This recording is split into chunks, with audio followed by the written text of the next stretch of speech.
Salut à tous, Kwame Sport. J'espère que vous allez bien, peu importe l'heure et l'endroit où vous regardez cette vidéo. Avant de commencer, cliquez sur like, abonnez-vous et activez la cloche de façon à être tenu au courant quand je posterai de nouvelles vidéos.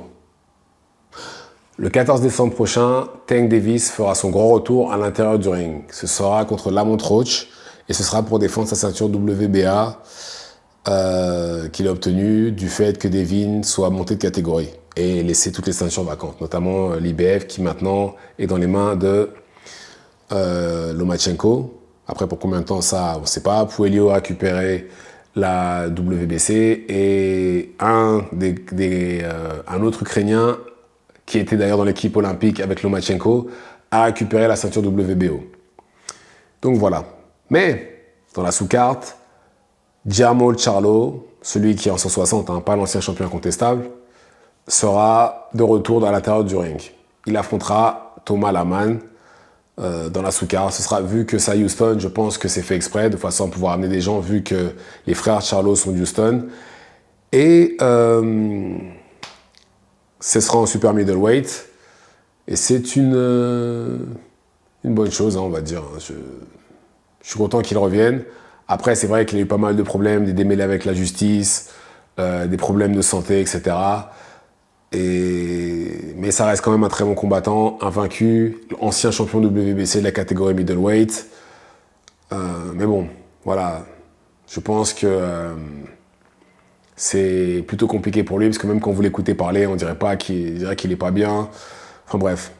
Mais en tout cas, la dernière fois qu'on a vu Jermall Charlo à l'intérieur du ring, c'était contre José Benavides, le frère de David Benavides, qui a combattu Crawford en welterweight il y a quelques années, et il a combattu Danny Garcia en super welter. Donc il y a quand même un écart entre les deux, et ils ont combattu en super middleweight. Malgré ça, Jermall Charlo n'a pas réussi à le mettre KO.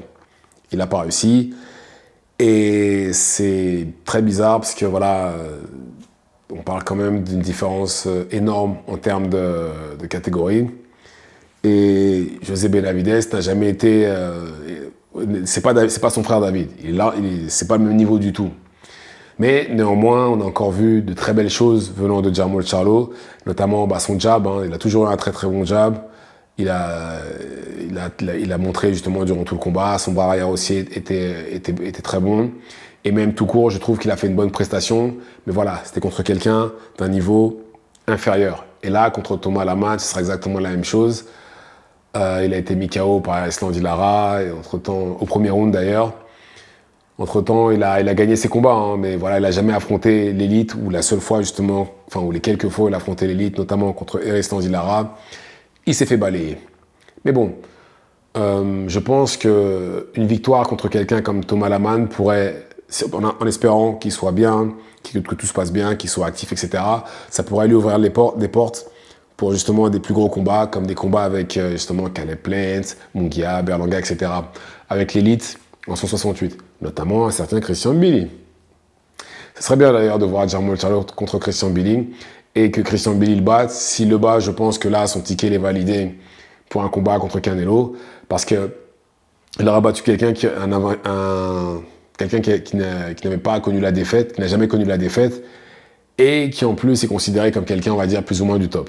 Donc je pense que c'est... Enfin bref, ça après c'est pour plus tard, mais en tout cas dans les médias, il va combattre Thomas Lamann. Et dans sa ville, normalement ça devrait bien se passer. Ça devrait bien se passer, mais bon, faudrait qu'il soit plus actif. Mais bon, s'il a des problèmes de santé, c'est mental, pas physique, c'est mental. Ce serait bien, voilà, que soit il se soigne complètement après. Enfin, j'espère justement. Je pense que s'il revient, c'est qu'il doit être à 100%, et ce serait bien qu'il soit plus actif aussi. Parce que là, malheureusement, il a eu de trop longues périodes d'inactivité, parce que avant son combat contre José Benavides, il avait combattu peut-être 2 ou 3 ans avant contre Montiel, et c'était un combat très très très difficile pour lui. Certes, il a gagné par décision unanime, mais le combat a été très très difficile pour lui. Et il y a eu une longue période d'inactivité. Bon, il a eu des problèmes, comme je t'ai dit. Et il est revenu pour José Benavides. Et ça s'est bien passé. Bon, là, ce serait bien qu'il accélère, parce que là, il est en train de passer à côté peut-être des plus belles années de sa carrière, parce qu'il a quand même 34 ans, c'est pas à négliger. D'ailleurs, lui et son jumeau, d'ailleurs, qui depuis qu'il a pris le chèque avec Canelo, disparition totale. Bon, en tout cas, voilà. Je suis content de le revoir, parce que j'aime bien les frères Charlo. Je trouve ils ont un style que j'aime bien, et ils sont toujours divertissants, que ce soit dans le ring ou en conférence de presse. Donc voilà. Donc, en sous-card du combat entre entre Tank Davis et la montre rouge, il y aura Jermall Charlo contre Thomas Laman. Dites-moi ce que vous en pensez dans les commentaires. Activez la cloche de façon à être tenu au courant quand je posterai de nouvelles vidéos. Et c'est tout pour moi. Ciao, ciao.